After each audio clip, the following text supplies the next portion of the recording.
Saudaraku yang terkasih dalam Tuhan, proses dalam hidup kita itu adalah didikan dari Tuhan. Ajaran Tuhan, proses yang dari Tuhan, ternyata salah satu bukti bahwa Tuhan mengasihi kita. Langkah yang paling tepat apabila proses Tuhan terjadi dalam hidup kita adalah maju.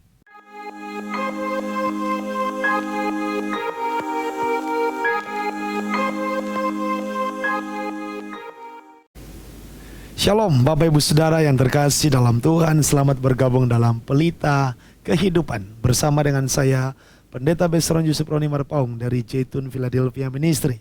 Hari ini Saudara, Pelita Kehidupan akan membahas tentang jika proses tanpa protes maka Anda akan sukses. Haleluya. Jika proses tanpa protes maka Anda akan sukses. Inilah Pelita Kehidupan di mana kita akan belajar dari firman Tuhan. Kita lihat sekarang dari Ibrani pasalnya yang ke-12 ayatnya yang ke-5 sampai ayatnya yang ke-12. Ya, kita lihat sebentar saudaraku bagaimana tujuan proses dari Tuhan dalam hidup kita. Alkitab berkata seperti ini, dan sudah lupakah kamu akan nasihat yang berbicara kepada kamu seperti kepada anak-anak? Hai anakku, janganlah anggap enteng didikan Tuhan dan janganlah putus asa apabila engkau diperingatkannya. Ayat 6, karena Tuhan menghajar orang yang dikasihinya dan ia menyesah orang yang diakuinya sebagai anak. Saudaraku yang terkasih dalam Tuhan, ternyata proses dalam hidup kita itu adalah didikan dari Tuhan. Proses yang terjadi dalam hidup kita yang berupa masalah dan juga berupa pergumulan, berupa tantangan, itu adalah didikan dari Tuhan. Dan dalam menghadapi proses yang diperlukan adalah jangan putus asa. Ya, saudaraku, proses yang kita hadapi harus tetap kita jalani. Langkah yang paling tepat apabila proses Tuhan terjadi dalam hidup kita adalah maju. Menyerah bukan pilihan, putus asa bukan bagian anak Tuhan, tapi melangkah maju bersama dengan Tuhan adalah bagian kita. Sebab Tuhan berkata, marilah kepadaku kamu yang letih lesu dan berbeban berat, aku akan memberikan kelegaan kepadamu. Dan Mazmur Daud katakan, orang-orang yang menanti-nantikan Tuhan akan mendapat kekuatan baru. Mereka seumpama raja wali yang terbang tinggi dengan kekuatan sayapnya. Bahkan mereka akan makin lama berjalan makin kuat. Mereka berjalan tidak menjadi lelah, mereka berlari tidak menjadi lesu. Karena apa? Tuhan sumber kekuatan kita. Saudaraku yang terkasih dalam Tuhan, hajaran Tuhan, proses yang dari Tuhan, ternyata salah satu bukti bahwa Tuhan mengasihi kita. Ya, Alkitab katakan tadi dalam Ibrani 12 ayat 6, Tuhan menghajar orang yang dikasihinya. Bahkan Tuhan menyesah orang yang diakuinya sebagai anak.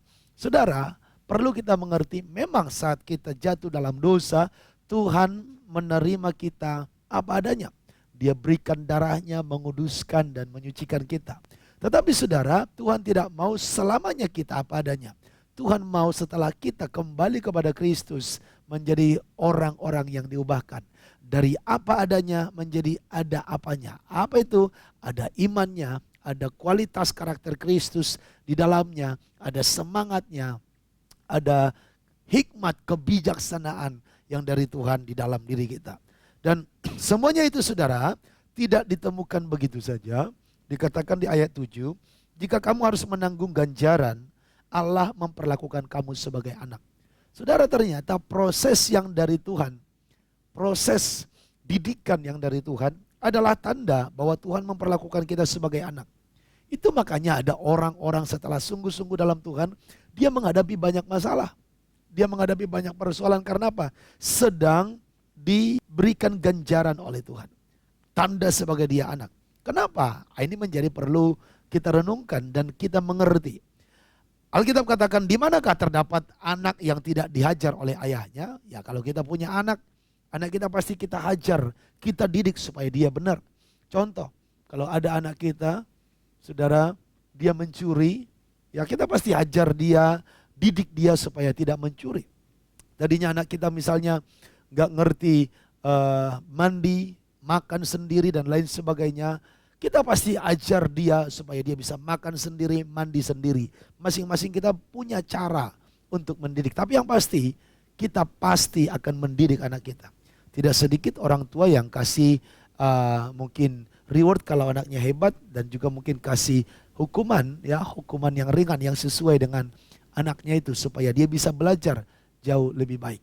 Nah, saudaraku yang terkasih dalam Tuhan, kita lihat di ayat yang ke-8. Tetapi jikalau kamu bebas dari ganjaran yang harus diderita setiap orang, maka kamu bukanlah anak tetapi anak-anak gampang. Jadi saudara, jikalau proses itu tidak Tuhan izinkan terjadi dalam hidup kita, maka kita bukan anak yang sesungguhnya, tapi disebut anak-anak gampang. Ayat 9, selanjutnya dari ayah kita yang sebenarnya kita beroleh ganjaran. Mereka kita hormati, orang tua yang mendidik kita hormati. Tetapi saudaraku, hari ini kita harus mengerti bahwa Bapa segala roh, yaitu Allah sendiri, mendidik kita. Ya, di ayat yang ke-11, perhatikan baik saudara. Memang tiap-tiap ganjaran pada waktu ia diberikan tidak mendatangkan sukacita, tetapi duka cita. Ya, tetapi saudaraku yang penting kita perhatikan, kemudian ganjaran itu menghasilkan buah kebenaran yang memberikan damai kepada mereka yang dilatihnya. Jadi proses itu adalah latihan. Amin. Proses itu adalah latihan. Ganjaran itu memang awal-awal tidak langsung sukacita. Enggak ada orang sedang punya masalah langsung kelihatan sukacita. Enggak, pasti punya pengalaman dengan duka cita, dengan isak tangis, dengan pergumulan. Tetapi saudaraku, dengarlah kabar baiknya. Buah daripada semuanya itu, kalau kita jalani bersama dengan Tuhan, adalah damai sejahtera. Yang kedua, yang kita temukan dengan kita menghadapi pergumulan adalah kebijaksanaan. Saudara, orang-orang yang melewati banyak masalah, di hidupnya akan jadi orang yang bijaksana. Ya, kebijaksanaan kita dapat pelajari dari perjalanan hidup yang sukar itu. Dan yang ketiga, saudaraku yang terkasih dalam Tuhan, yang kita temukan lewat daripada ganjaran yang dari Tuhan itu adalah kemuliaan. Petrus berkata, bergembiralah karena pencobaan-pencobaan yang kamu alami, karena semuanya itu hanya untuk membuktikan kemurnian imanmu, yang pada akhirnya berujung kepada kemuliaan, kehormatan, dan puji-pujian pada waktu Kristus menyatakan dirinya. Saudaraku, ayat 12 katakan, sebab itu kuatkanlah tangan yang lemah dan lutut yang goyah. Saudara, mari kuatkan tanganmu, kuatkan hatimu, dan kita juga menguatkan saudara kita yang lain. Kalaupun ada pergumulan, kalaupun ada masalah, ganjaran itu memang sepertinya sekarang hanya duka cita yang terjadi. Bersabarlah, bertahanlah, jadilah kuat, jangan putus asa. Ujung-ujungnya adalah mujizat. Ujung-ujungnya adalah kemuliaan. Ujung-ujungnya adalah damai sejahtera buat mereka yang berhasil dilatihnya. Saya berdoa, masalah yang saudara hadapi berhasil membentuk saudara menjadi orang yang kuat. Saya berdoa, masalah yang saudara hadapi berhasil membentuk iman saudara. Saya berdoa, masalah yang saudara hadapi berhasil membentuk saudara menjadi orang-orang yang bijaksana dan kuat selalu. Karena Tuhan tidak pernah meninggalkan kita. Ingat, Tuhan menyertai anak-anaknya. Amin saudara, inilah pelita kehidupan. Kita satukan hati, kita berdoa. Terima kasih Tuhan, terangilah hidup kami. Firman-Mu, pelita bagi kakiku, terang bagi jalanku.